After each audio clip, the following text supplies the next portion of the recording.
Harfuch corta el motor a 200 metros de la costa y deja que la lancha avance sola con la corriente. No hay luna esa noche, solo el sonido del casco rozando el agua y el olor a manglar llegando desde tierra. Frente a él, una isla sin nombre en los mapas turísticos de Campeche, registrada a nombre de 3 empresas que nadie en la fiscalía había escuchado mencionar antes de esa madrugada. Por los binoculares, un muelle de concreto demasiado grande para una lancha de pesca. Una construcción que se hunde parcialmente en la arena como si el tiempo la hubiera ido tragando de a poco. Las luces apagadas. 2 camionetas cerca del agua. Nada se mueve. Hace 3 días, Alejandro Moreno subía fotos desde un palco del Mundial. Su familia, su sonrisa, un boleto que cuesta lo que una familia campechana no junta trabajando un año entero. Lo que ninguna cámara mostró es que, mientras el país lo veía celebrar un gol, Harfuch ya tenía las coordenadas de esta isla, una orden firmada y 12 elementos listos para tocar tierra antes de que saliera el sol. Dentro de esa isla había dinero, mucho. Pero el dinero no era la parte que lo iba a cambiar todo. Lo que Harfuch estaba buscando en esa isla no era el efectivo. Lo sabía desde que ordenó el operativo. Lo que buscaba era la respuesta a una pregunta que lleva años rondando sin respuesta completa. ¿Cómo sobrevive un partido que ya perdió casi todo? ¿Y quiénes son exactamente los que pagan para que siga funcionando? Aquí está la pregunta que va a guiar todo lo que sigue. ¿Qué puede haber en una isla que la convierte en algo más peligroso que un simple escondite personal? Esa pregunta tiene respuesta, y cuando la tengas completa, dentro de unos minutos, vas a entender por qué este operativo es distinto a todo lo que Harfuch ha ejecutado antes. Porque esa isla no fue construida para un solo hombre. Lo que encontraron en el nivel más profundo de esa construcción apunta a algo que compromete a un partido entero, no solo al nombre que aparece en el papel. Quédate, porque lo que viene a continuación es exactamente la parte que ningún noticiero va a contar completo. Alejandro Moreno Cárdenas no llegó a esa isla de la nada. 20 años construyendo carrera dentro del PRI, diputado local, diputado federal, gobernador de Campeche entre 2015 y 2019 y desde 2021 dirigente nacional del partido, cargo que ha revalidado con reelecciones incluidas. Hoy también es senador. Un recorrido que, en cualquier democracia, con instituciones funcionando, ya habría pasado por varios filtros. En México, terminó en una isla sin nombre, en la laguna de términos. ¿Qué hace que un político con esa trayectoria necesite una isla sin nombre oficial registrada a nombre de 3 empresas fantasma? Esa pregunta tiene respuesta, y la respuesta está a unos minutos de distancia en este reporte. Mientras el PRI te decía que no tenía dinero, alguien acumulaba millones en una isla sin nombre durante 4 años. Pero eso no es lo más importante de lo que encontraron esa noche. En unos minutos vas a descubrir qué hay escrito en ese cuaderno, y cuando lo sepas vas a entender por qué este operativo cambia todo lo que creías saber sobre cómo sobrevive este partido. El pueblo mexicano merece saberlo. Dale like, suscríbete y activa la campana. Para entender por qué esa isla existe, hay que entender en qué momento está el PRI. El partido que gobernó México durante más de 70 años hoy sobrevive con un puñado de gubernaturas y una bancada reducida en el Congreso. Cada elección desde 2018 ha sido una sangría. Y sin embargo, la maquinaria sigue funcionando. Siguen nombrando delegados, siguen controlando padrones en municipalidades rurales de Tamaulipas, Coahuila e Hidalgo. Eso tiene un costo real, mensual, que las prerrogativas electorales que recibe el partido ya no alcanzan a cubrir. Y ahí aparece la primera pregunta de fondo: ¿de dónde viene ese dinero? En el verano de 2022, Laida Sansores empezó a responder esa pregunta semana tras semana desde su programa Martes del Jaguar. Cada martes, un audio nuevo. Conversaciones que, según ella, eran de Alito Moreno hablando con asesores y contadores sobre cómo declarar propiedades por debajo de su valor real, cómo repartir millones entre candidatos, cómo mover dinero de maneras que sonaban más a manual de evasión que a conversación de oficina. Moreno lo negó todo. Fue a tribunales, ganó amparos, logró que un juez ordenara a Sansores borrar el contenido de sus redes. Ella siguió publicando desde su casa, como ciudadana. La guerra duró meses y terminó, como casi todo en este país, en el limbo, ni comprobada del todo, ni resuelta del todo. La respuesta a ese expediente nunca llegó, solo se enfrió, eso hasta hace unos días, cuando algo reactivó todo. Antes de seguir, te pregunto, cuando salieron esos audios en 2022, ¿tú creíste que la cosa iba a quedar así? ¿O pensaste que en algún momento alguien volvería a tirar de ese hilo? Escríbeme qué recuerdas de ese momento. Lo que reactivó el expediente no fue un audio nuevo ni una filtración, fue una fotografía. Mientras medio país discutía boletos imposibles de pagar y filas interminables para entrar al Estadio Azteca, Alejandro Moreno publicó una foto desde un palco. Su esposa, sus hijos, la cancha donde México abría el Mundial contra Sudáfrica.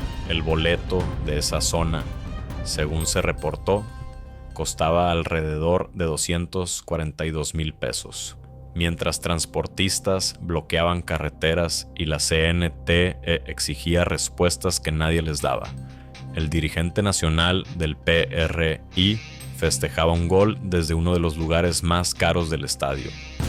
Esa foto provocó que alguien dentro del equipo de Harfuch sacara de un cajón el expediente frío, el de los audios de Sansores, el de las empresas fantasma que nunca se acabaron de rastrear y el de un terreno en la costa campechana que un viejo comodato había dejado fuera de toda declaración patrimonial.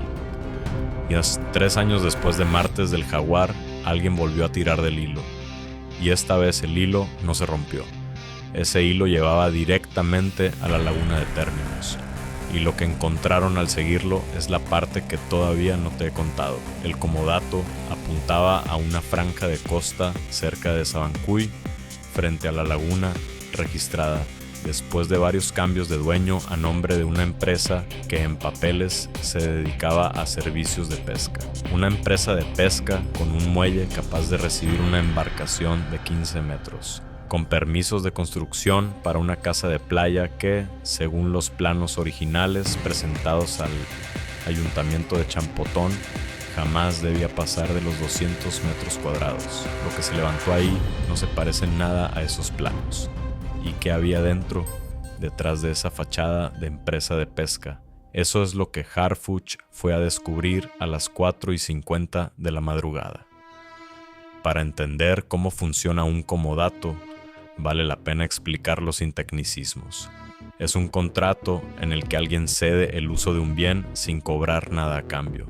Formalmente, quien lo cede sigue siendo el dueño. Quien lo recibe lo usa sin que aparezca en su patrimonio declarado. Si el contrato está bien armado, ese bien puede estar a disposición de alguien por años, incluso décadas, sin que figure en ninguna declaración pública. Es una figura conocida en la clase política mexicana, aunque rara vez se habla de ella en público. La diferencia está en que se construye encima de lo que, en papel, es una simple concesión de uso. En Campeche, los años de la gubernatura de Moreno dejaron una nómina de obras públicas que no siempre encontraba correlato en la infraestructura visible.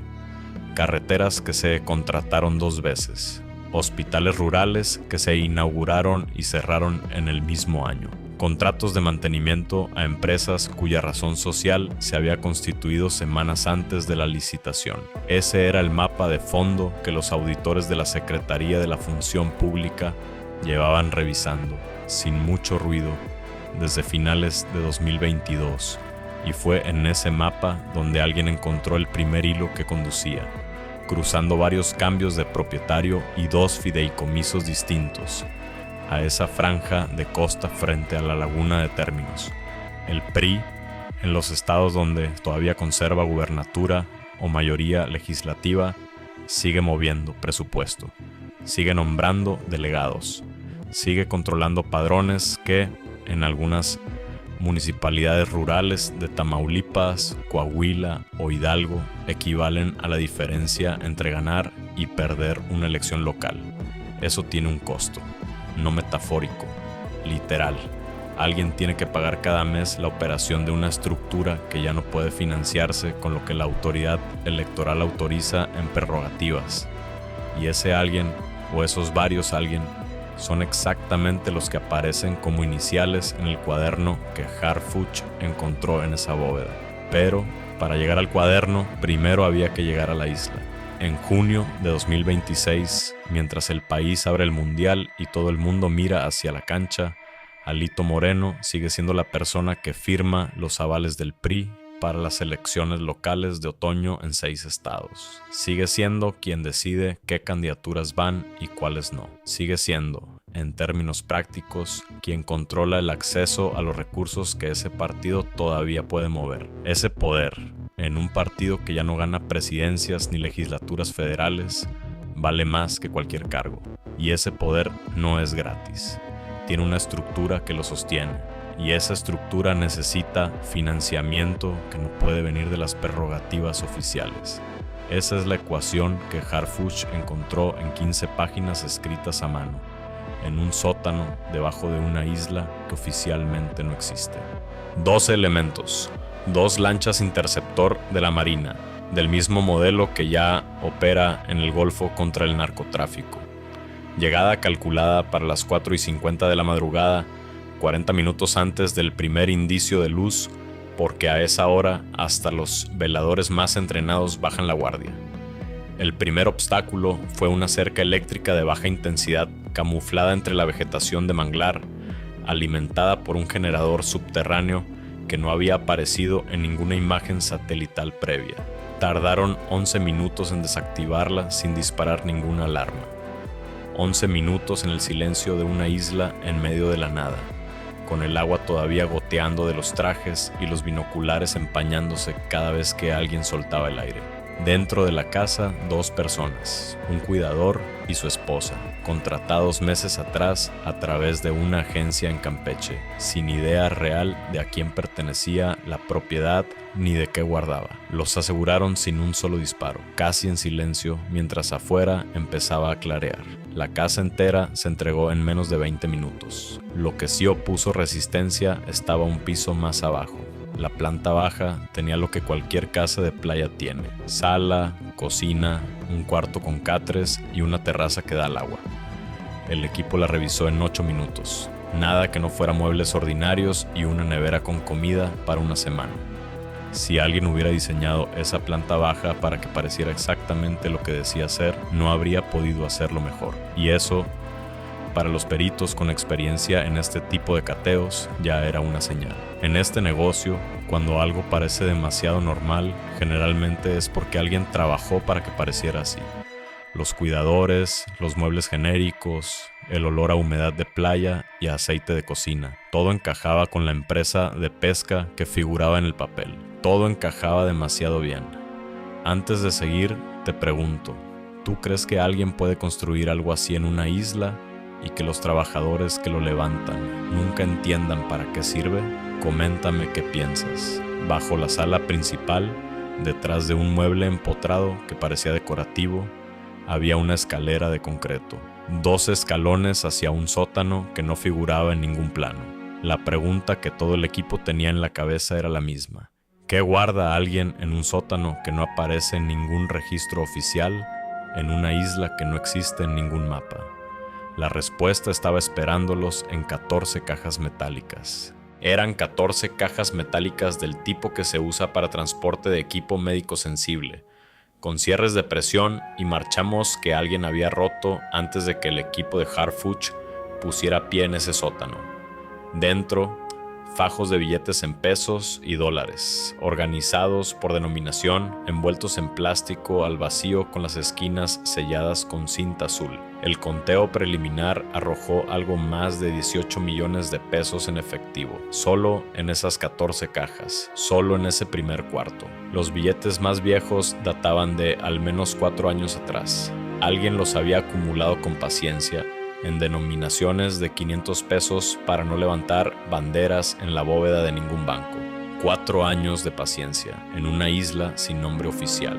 Alguien del equipo soltó una frase que terminó repitiéndose entre los elementos durante el resto del operativo, que con ese dinero alcanzaba para pagarle un año completo de sueldo a cada maestro de la CNT y que en ese momento bloqueaba carreteras en demanda de un aumento. Nadie lo confirmó oficialmente, pero la comparación se quedó rondando entre la tropa. 18 millones en 14 cajas. Eso habría sido suficiente para cualquier operativo, pero lo que ocurrió después cambió todo.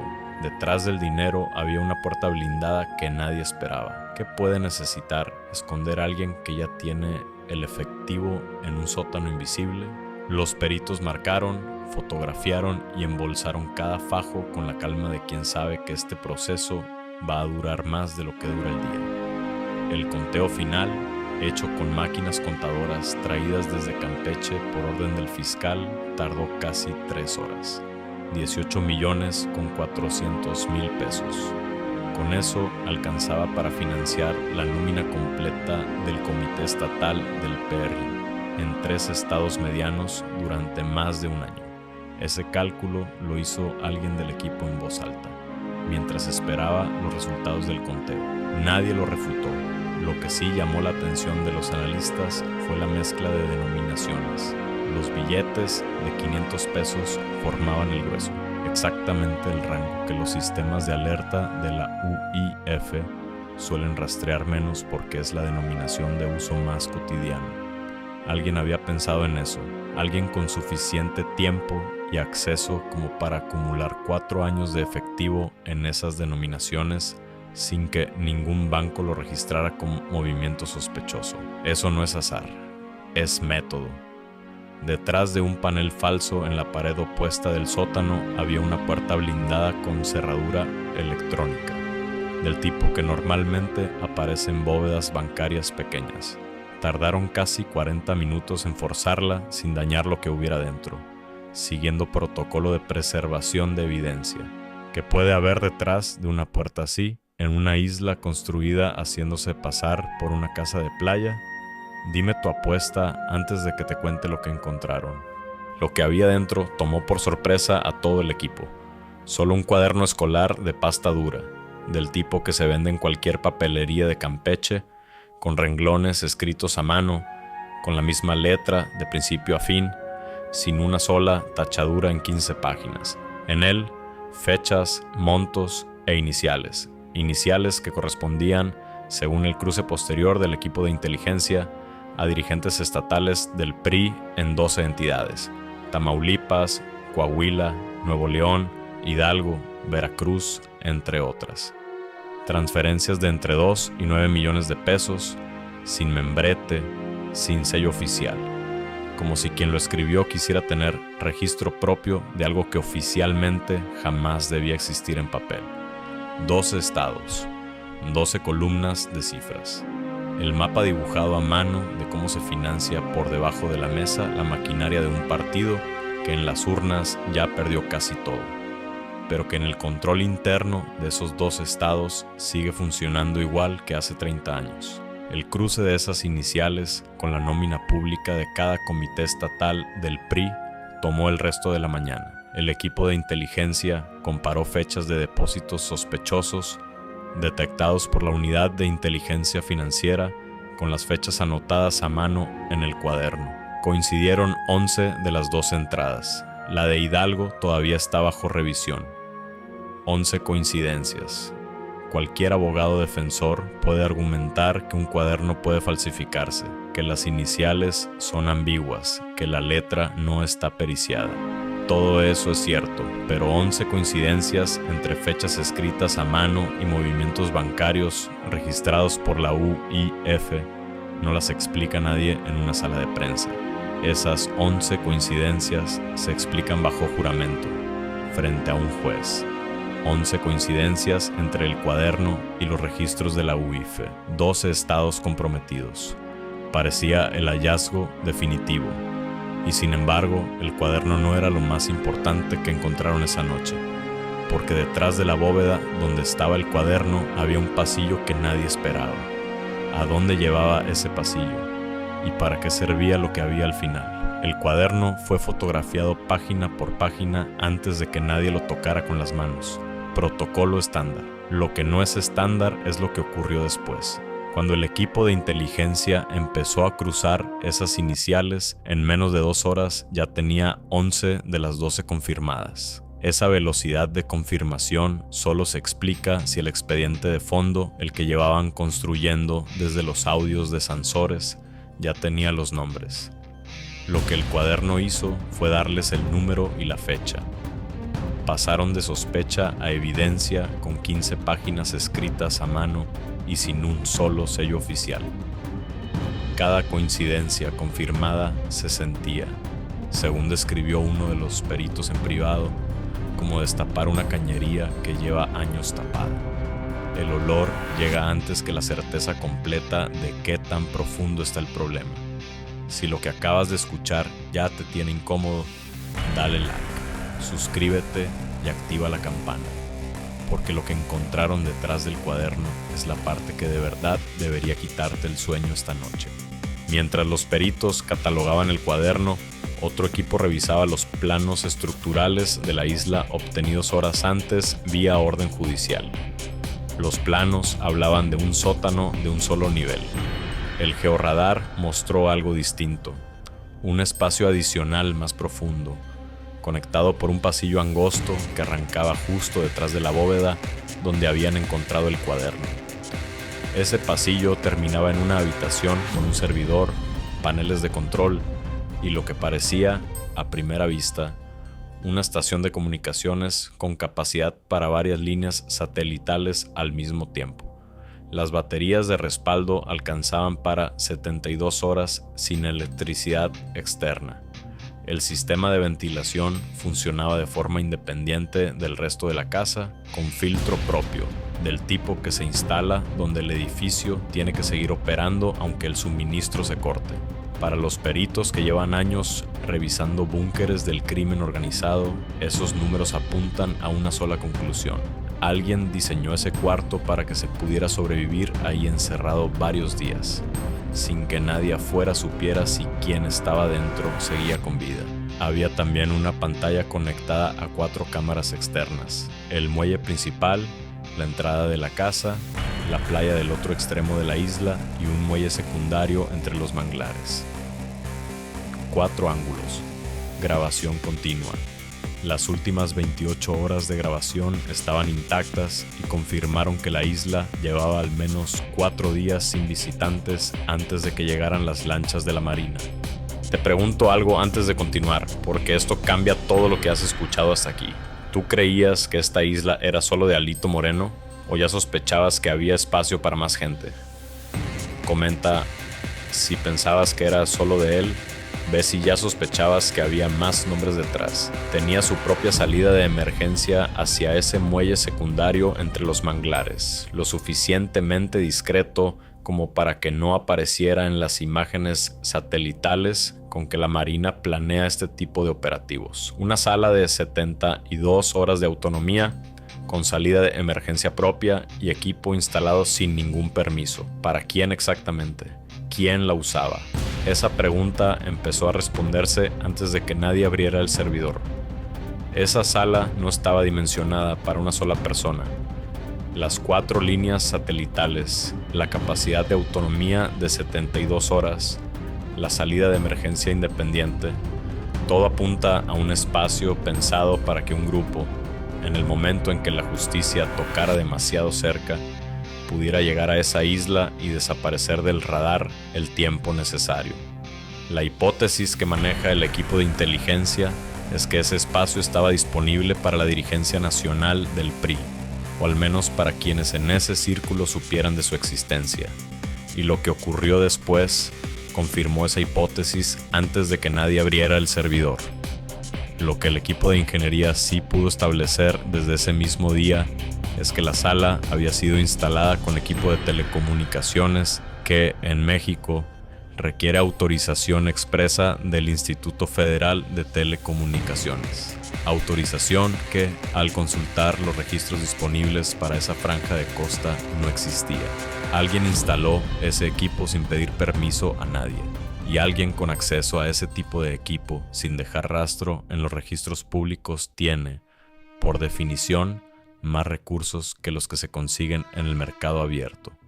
La pantalla de monitoreo que registraba las 4 cámaras tenía el historial de acceso de los últimos 6 meses. Ese historial mostró que la sala había sido visitada en 16 ocasiones distintas durante ese periodo. En 8 de esas visitas, el acceso se produjo entre las 11 de la noche y las 3 de la madrugada. Alguien visitaba esa sala de noche con regularidad, sin dejar registro en ningún libro de acceso, en ningún bitácora, en ningún contrato de arrendamiento.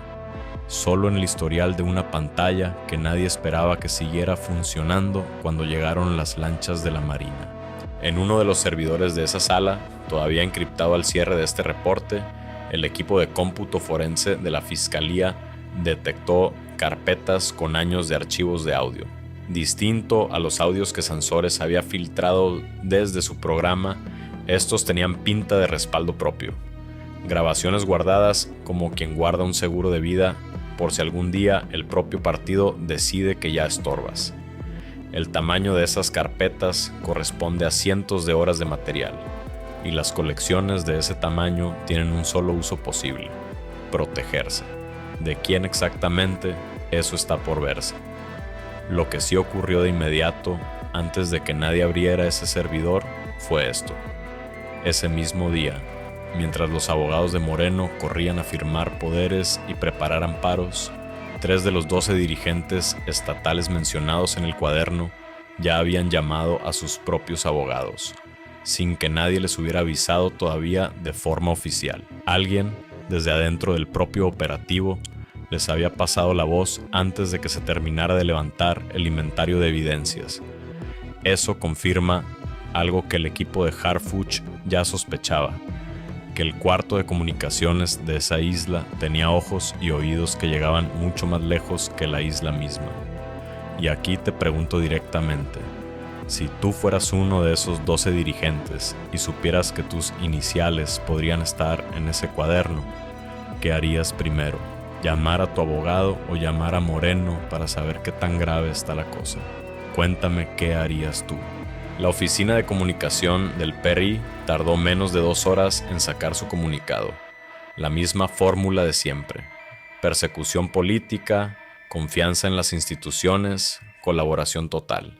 La misma fórmula que habían usado en 2022 con los audios de Sansores. 3 años después, el guión seguía siendo casi idéntico, palabra por palabra. Adentro del partido, la reacción fue otra cosa. Laida Sansores llevaba años siendo la figura que señalaba a Moreno, y el partido ya sabía cómo reaccionar a eso: cerrar filas, negar, esperar. Lo que circulaba esta vez en los chats internos del comité ejecutivo tenía un peso diferente: la fotografía de un cuaderno con iniciales de dirigentes que, hasta ese momento, se consideraban intocables dentro de la estructura. Algunos de esos dirigentes empezaron a hacer llamadas esa misma mañana, no para defender a Moreno, sino para averiguar si sus propias iniciales estaban entre las del cuaderno. Las 3 empresas registradas como dueñas de la isla comparten algo que llama la atención de cualquier abogado corporativo. Las 3 se crearon en ventanas de tiempo muy cortas, con el mismo notario en Campeche, con socios que en 2 casos comparten apellido pero sin parentesco confirmado, y con objetos sociales tan amplios que en teoría sirven para cualquier actividad, desde la pesca hasta la consultoría financiera. Ese tipo de arquitectura societaria tiene nombre en la jerga de la UIF, cascada. Sirve para que el dinero que entra por un extremo no parezca el mismo que sale por el otro. El primer eslabón confirmado: una de esas 3 empresas recibió entre 2016 y 2018 pagos de una dependencia del gobierno campechano por contratos de mantenimiento de infraestructura costera.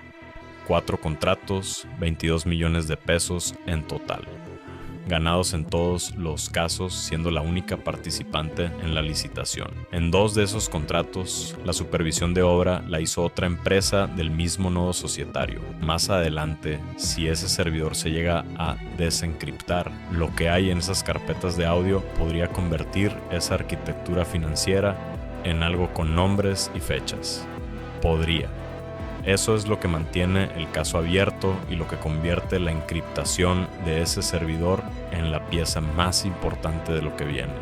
Los archivos de audio detectados en ese servidor están protegidos con un nivel de encriptación que, según el reporte técnico, podría tardar semanas en romperse sin cooperación directa de quien manejaba ese equipo.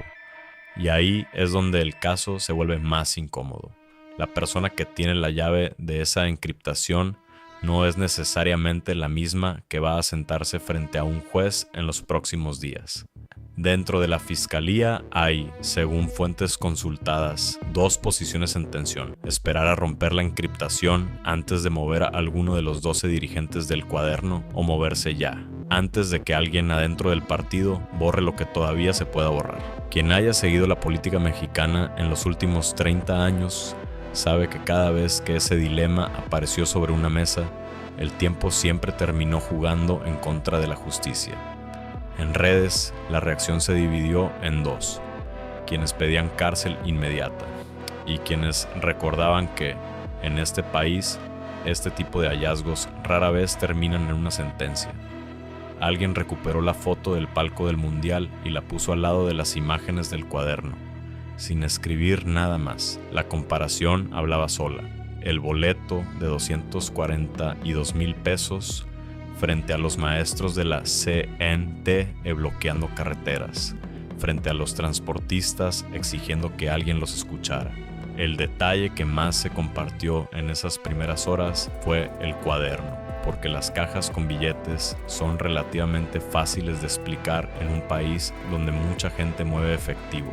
El cuaderno tiene fechas, tiene montos, tiene una letra consistente de principio a fin. Y esa letra, según los peritos, es la misma en cada una de las 15 páginas, sin saltos de pluma, sin cambios de presión, escrita con la calma de alguien que llevaba años sintiéndose intocable. Hoy, mientras se redacta este reporte, Alejandro Moreno sigue siendo el dirigente nacional del PRI. Sigue siendo senador. La isla, en los registros públicos, sigue apareciendo a nombre de una empresa de pesca que jamás sacó un barco al mar. 37 bolsas de evidencia numeradas salieron de esa isla antes de que amaneciera del todo. 4 discos duros extraídos del servidor con protocolo de cadena de custodia. Un cuaderno escolar envuelto en papel craft, marcado con el número 1 en el inventario. Los peritos lo habían separado del resto desde el primer momento. Cuando algo pesa tanto en una investigación, va numerado aparte. 15 páginas escritas a mano, con la misma letra, sin una sola tachadura. 15 páginas que, según el cruce de inteligencia, equivalen a una radiografía de cómo se mueve el dinero que mantiene vivo al PRI en 12 estados donde ya no gana elecciones, pero donde todavía manda. Harfuch pidió ampliar la orden judicial para revisar las cuentas de los 12 dirigentes del cuaderno. Dijo, frente a las cámaras, una sola frase que se quedó repitiéndose en los noticieros durante el resto del día: que un cuaderno escrito a mano puede pesar más que 100 declaraciones patrimoniales firmadas. No dijo más. Con eso era suficiente. Y tiene razón. Un cuaderno escrito a mano no tiene fecha de borrado. No tiene historial que desechar. Está ahí, con la tinta que alguien puso en ese papel creyendo que nunca iba a salir de esa bóveda. Y esa tinta habla de 12 estados, de montos concretos, de iniciales que alguien escribió con la tranquilidad de quien lleva años sintiéndose intocable. Aquí está la respuesta a la pregunta que abrió este reporte. Esa isla no era el escondite personal de un político con demasiado efectivo en las manos. Era la infraestructura operativa de un partido que aprendió a sobrevivir construyendo lo que las instituciones no pueden ver. El servidor con cientos de horas de audio. La sala diseñada para 72 horas de autonomía. la salida de emergencia hacia el muelle entre los manglares, la arquitectura en cascada de 3 empresas vinculadas, el cuaderno con 2 estados. Todo eso forma un sistema, no una anomalía de un solo dirigente. Un sistema que lleva décadas perfeccionándose, estado por estado, cuaderno por cuaderno, empresa por empresa. Si ese servidor se llega a abrir por completo y si lo que hay ahí confirma lo que ya se sospecha, no estaríamos hablando de la caída de un dirigente del PRI. Estaríamos hablando de la primera vez que alguien logra tocar la estructura completa de cómo ese partido ha sobrevivido a cada elección que pierde. Y eso se va a sentir en 12 estados al mismo tiempo, en 12 dirigentes que hoy tienen los teléfonos llenos de llamadas sin contestar. Harfuch pidió ampliar la orden judicial para revisar las cuentas de esos 12 dirigentes. Lo que esa ampliación pueda revelar en las próximas semanas va a depender de 2 cosas que corren al mismo tiempo: de la velocidad con que la fiscalía logre romper la encriptación del servidor y de si alguien adentro del partido toma la decisión de cooperar antes de que lo hagan por él. Esas 2 carreras están corriendo al mismo tiempo, ahora mismo, mientras se termina de revisar el inventario de evidencias de una isla que, en los mapas, todavía no tiene nombre. Antes de irte, te dejo la pregunta con la que me quedé pensando al terminar este reporte. Si mañana ese servidor se abre por completo y confirma que media estructura del PRI dependía de esa isla para seguir operando, ¿crees que algo realmente cambiaría en este país o simplemente aparecerían otros nombres para ocupar el mismo lugar? Me gustaría leer lo que piensas. Alito Moreno sigue libre, sigue al frente del PRI. Sigue subiendo fotos del mundial como si esa isla no existiera, como si ese cuaderno nunca hubiera aparecido. Harfuch, mientras tanto, sigue moviéndose. Si crees que el pueblo mexicano merece saber qué más esconde esa isla y a cuántos más protege, dale like, suscríbete y activa la campana.